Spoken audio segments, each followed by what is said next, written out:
Welcome back, everybody. As promised, I bring you back an attorney, Stephen Yuniver, a commercial real estate attorney, a partner in Sinayskaya Yuniver. Stephen, welcome back. Thank you, Michael, for having me back.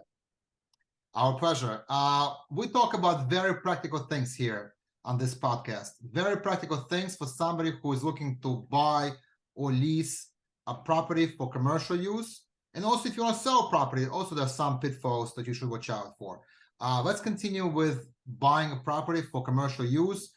Let's say, as an example, you want to buy some kind of a storefront for opening a restaurant, right? Happens every day. Besides checking the contract, maybe checking the title report, what are some other things a competent commercial real estate attorney would look for, would advise their client to watch out for? So I've noticed that a lot of times and recently during COVID, since leasing became very, very cost effective. A lot of clients were leasing storefront properties for 50% to 75% less than they were before the pandemic started. Yeah. And I noticed a lot of attorneys failed to check the buildings. And I represent a number of restaurants that moved into these buildings. And now the Department of Buildings started checking, now that they're reopened, whether the restaurants are appropriately situated in these buildings. I have one restaurant, they came in and the certificate of occupancy for the building said it was supposed to be a medical office. And this doesn't happen as much in Brooklyn, but a little more in Manhattan, but it also happened in Brooklyn. The restaurant had to get shut down by the Department of Buildings until they filed proper permits to be able to reopen inside of that space. And this isn't just for restaurants, this is for any kind of business. So you want to make sure that the attorney that you're working with pulls a search on the building to make sure there are no open violations, no eviction orders by the Department of Buildings. And a lot of people think it's common sense that the Department of Buildings would have put a big sign on the door. That's not how it occurs. There's a potential that you won't be able to get a food protection license if you're a restaurant, if you're any kind of licensed business. Now, if you're going to shut down the walls, believe that nobody's in there and always be quiet and that's it, that's fine. But, well, that's not fine and that's not legal advice. But at the end of the day, you need to have somebody search the building to make sure you're running your business properly in that location. Daycare centers, restaurants, offices, even regular offices with just 2 people. If it's not properly situated or not properly zoned, or the certificate of occupancy doesn't say certain things. I've noticed that people open up offices in residential neighborhoods. You're not allowed to do that. So there's ways of going around it. There's something called a letter of no objection, and you really need to work with an attorney that knows what they're doing regarding leasing and real estate to get you that ability to operate whatever you're trying to do in that location.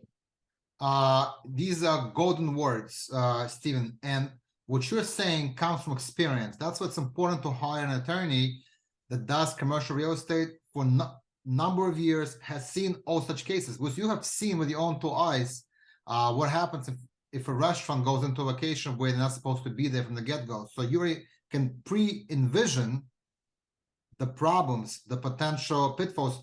Basically, your job, Stephen, is to be a pessimist, right? To envision worst case scenario for your client. That's very, very important. It looks like you as an attorney have to wear so many hats.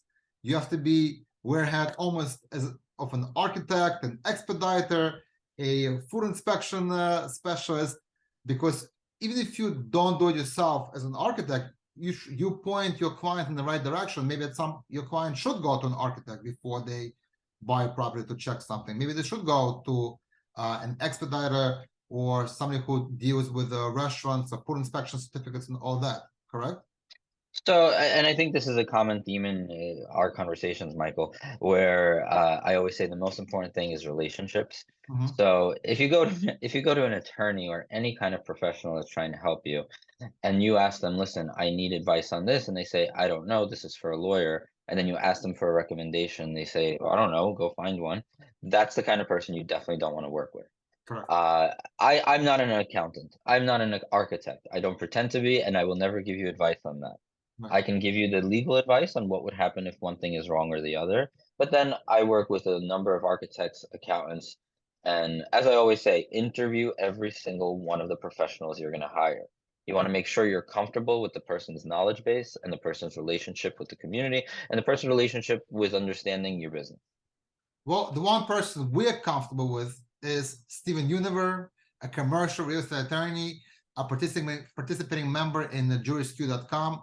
We always appreciate your insight, and we'll bring you back for more practical advice. We don't just talk law in the vacuum. We talk about not theory, but practice, actual things that could happen or have happened to other clients. Let's learn from their mistakes, and we're going to use Stephen Yuniver to make sure that we do the right due diligence before we purchase or lease a property. The phone number is on the bottom of the screen. Thank you, and I'm going to bring back shortly, as promised, we're going to talk about investors, whom you can have as your investor, individual, company, accredited or not accredited. What does it mean? What are the implications? Stay tuned until next time. Thank you. Thank you, Michael.